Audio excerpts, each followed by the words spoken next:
পুজো করতে গেলে বা ঠাকুরের পুজোয় ব্রাহ্মণ হোক বা অব্রাহ্মণ হোক, যারাই পুজো করুক না কেন, প্রথমে যে কাজটা করতে হয় সেটা আচমন। আচমন করার ভিডিও আমি তো আগেই করেছিলাম। আচমনের পরেই যেটা করতে হয় সেটা হচ্ছে গায়ত্রী জপ বা গুরুমন্ত্র জপ। কিভাবে গুরুমন্ত্র জপ করব, আঙুলের কর কিভাবে গুনব, আর মন্ত্রটা কি, মন্ত্র বিশেষ করে গায়ত্রী মন্ত্র সেটা কিভাবে জপ করব, এটা আমরা অনেকেই ভুল করে থাকি। তাই আজকে আমি জানাবো যে গায়ত্রী মন্ত্র জপের পদ্ধতি, মন্ত্র পাঠ, তার অর্থ। নমস্কার, আমি সিদ্ধার্থ চ্যাটার্জি, আপনারা দেখছেন পুজো পাঠের আসর। তো চলুন দেখিনি কিভাবে মন্ত্র জপ করতে হবে। প্রথমে হচ্ছে গায়ত্রী মন্ত্র। মন্ত্রটা কি না, ভূর ভ্রুবঃ স তৎসবিতুর বরেণ্যং ভর্গো দেবস্য ধীমহি ধিয়ো ও না প্রচোদয়াৎ। এই যে এরকমভাবে আমি কেটে কেটে মন্ত্রটা পাঠ করলাম, ঠিক এইরকমভাবেই জপ করতে হবে। মন্ত্রের 10টি অক্ষর হাতের করের 10টি আঙুলকে নির্দেশ করতে হবে।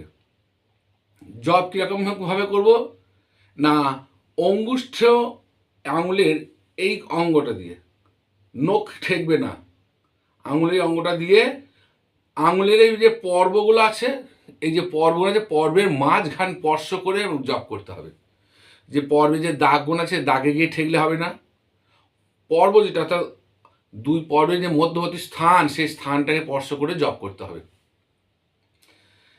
আর কি করতে হবে, জপ করবার সময় জপের কর গুনব কিভাবে, তার জন্য যাতে স্ত্রী দেবতা পুরুষ দেবতার জপ আছে।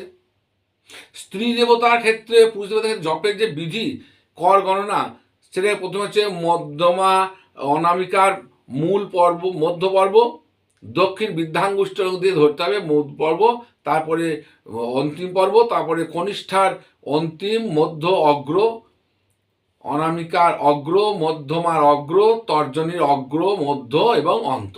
এইরকমভাবে আমরা জপ করব। জপে কি কি বিধিনিষেধ আছে না, জপকালে আঙুলগুলোকে পরস্পর সংযুক্ত করে জপ করতে হবে। আঙুল ছাড়া ছাড়া রেখে জপ করা যাবে না, পরস্পর আঙুল সংযুক্ত রেখে জপ করতে হবে।